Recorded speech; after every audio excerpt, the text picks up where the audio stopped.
Hello everyone, Scott with Heritage Farms, Texas. Well, here we are. We're back at the corporate offices. It's after work on a Wednesday afternoon. It's one of the hottest days in Texas today. Matter of fact, I think it's one of the hottest places in the world. It's like 102, 103 degrees here today, but the heat index is like 115. It's absolutely brutal.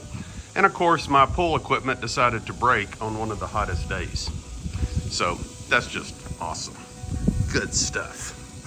So I've been on a business trip, got back, got the phone call from the wife. Mrs. H said, hey, the pool equipment's not working. So now I got to figure out what to do and how to get it fixed. And I really don't have much time because, you know, I spend my weekends at the farm. So what's going on? So here is the pool equipment. So the first thing I noticed when I came up here, I was hoping it was going to be a capacitor. And you can see the capacitors on the top of the motor. That motor gets baked with a lot of the west sun. Well, here's a second pump, and the first thing you notice is there's no capacitor on that pump. Where did it go? Let's walk around here and look at this. We got it in a service mode, but the electricity's not turned over, so I am absolutely not touching anything there. So I'm hoping, you can actually see, look at it, a little bit of smoke. You can see this thing exploded, and here's the capacitor. And look at that, it blew the top off of it. I'm hoping I can read the information on here and order one off Amazon. If so, it's pretty simple fix. There's just a few wires to attach, put the cover back on, and pray to God that that fixes it. Because that's one of the whisper quiet pumps. And if that thing is bad, that's probably 500 bucks, maybe even more. And I really don't want to spend that kind of money. I'm hoping I can get one of these for maybe less than 30 bucks off Amazon. More to follow, so that's what we're gonna do. So you guys are just gonna have to bear with me a little while here while I do a little Amazon shopping, and we'll come back and update you on this swimming pool repair. All right, so here we are. It is now Thursday afternoon before 4th of July weekend. Swimming pool still not working. So yesterday I showed you guys over here at the pool equipment. When I looked at the pump to see what was happening, we had a busted capacitor. And you can see when these things go bad, a couple of things will happen. They'll either bulge, they'll get a big bulge in them, or they'll blow the top off, or they'll get disformed. But anyway, you know, a capacitor is just a way to store electricity or energy. And I think it's helpful in getting that electric motor to actually start. But they go bad. They're not designed to last a lifetime. And there is some unethical repairmen out there that will come to you and say, oh, your capacitor's bad, and they'll charge you $200 or $300 to replace one. Well, you know what? I looked this up on the internet, found this at Grainger, and I was able to get a replacement for $13.80 a piece. So I bought two of them because I thought, well, hey, if I'm going to drive 12 or 15 miles to get it, I'm going to buy two. That way I'll have a spare. So you can see, pretty much the same size, has the same two connections on the top, has the same measurements and readings that this one has. Different brand, but hey, that's okay. My understanding is also they use a lot of these in air conditioning components. So if you have problems with the air conditioner, it could be a $13 part where the air conditioner repairman may charge you $200, $300, $400 to climb in your attic and change them out.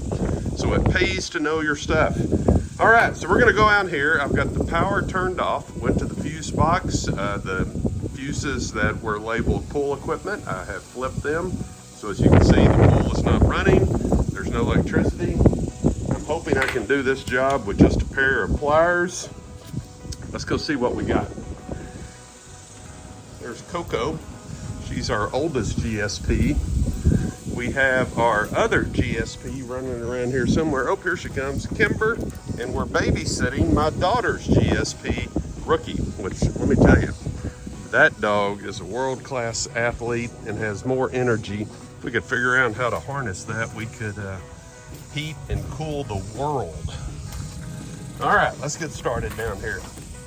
Look around, make sure there's no snakes. I apologize, I haven't been doing a good job of weed eating around here.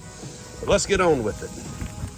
Okay, first things first. So you can see this thing's got two connections on it on the top.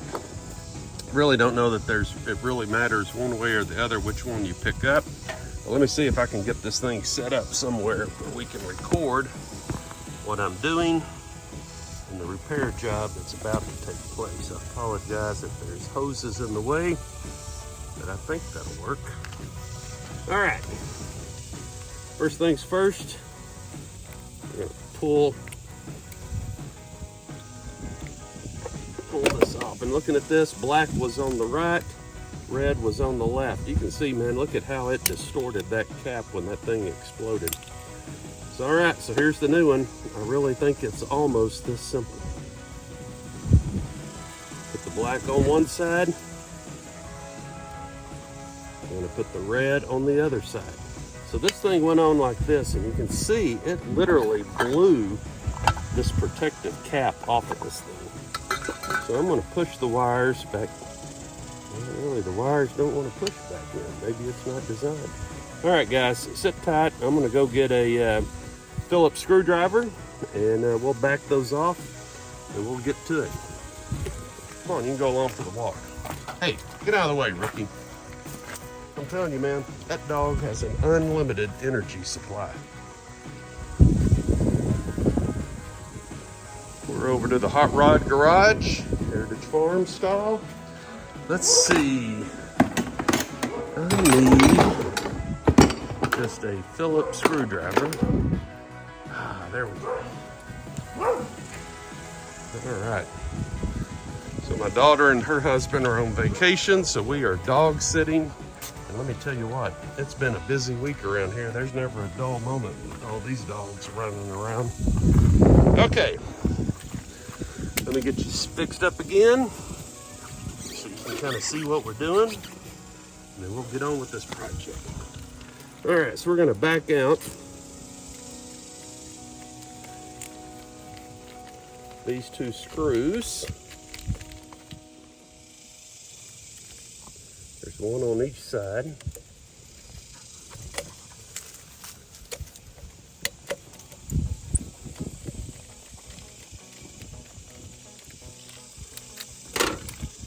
Figure out how we're going to put this cover back on.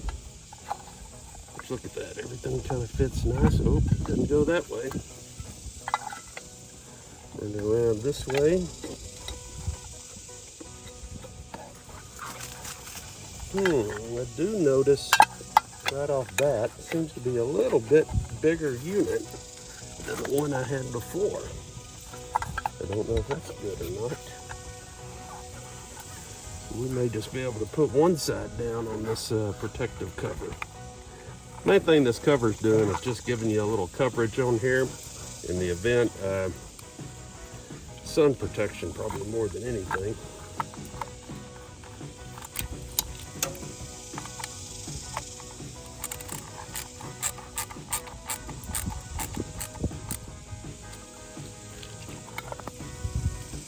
Well, I'm afraid I'm going to have to find a little bit longer screw, since this thing is just a slightly larger capacitor than the one we took off. Oh, wait a minute. Actually, I just wasn't pressing this thing down far enough.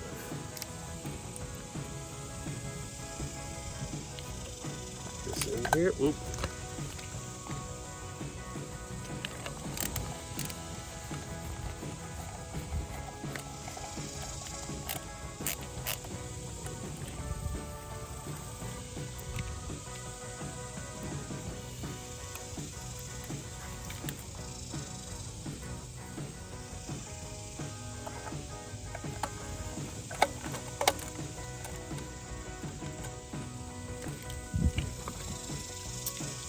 Okay, so the repair, in theory, was just literally that simple to get this pump running again.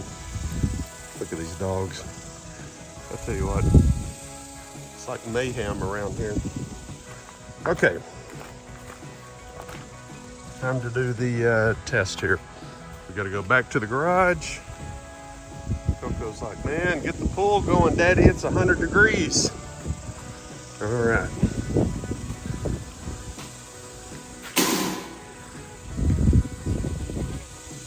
Dun, dun, dun, dun, dun. Pay no attention to my junky garage. I've been storing a lot of my mom's stuff around here. Come back over here, pool equipment. breaker back on. Close the panels. Let's go see what we got.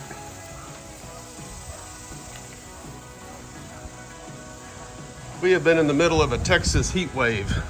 It's been like 102 degrees. Look at the dog swimming. Well, immediately we got the waterfall pump back on.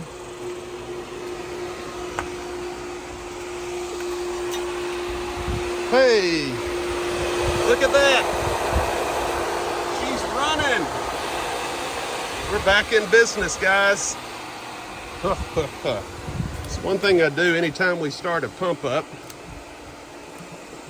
Turn this thing on, it's shooting water out, so we have no air in the pump, which is a good thing. I like it. So just that fast, we changed the capacitor out for a total of $26. The pump is running, the fountain's running, and we are back in business, guys. All right, so if you need to do a cheap pool repair, let me tell you what, don't call the pool company. Check it out. Most likely, if your pump is not running, it's a capacitor. And in this case, 26 bucks, I repaired it, and I've got a spare for the next time one of these go out. So there you go. Electrical capacitor. Check out your local Grainger supply store. You can also pick these up at most of your swimming pool places or pool repair shops. Problem there, the pool places will charge you a lot more than 13 bucks, but go to Grainger, take your old one with you, and you can just walk in and they'll have it, and the guys there can help you. And normally they keep a pretty good inventory. So, all right. Hey, as always, glory be to God. Let me know, have you guys ran into this problem before? If so, were you able to change it? How long did it last? I think went on 2 or 3 years on this one. So anyway, we're back in business. Hey, hit the like button, leave us a comment, love to hear from you, and please subscribe, cost you nothing. And as always, glory be to God.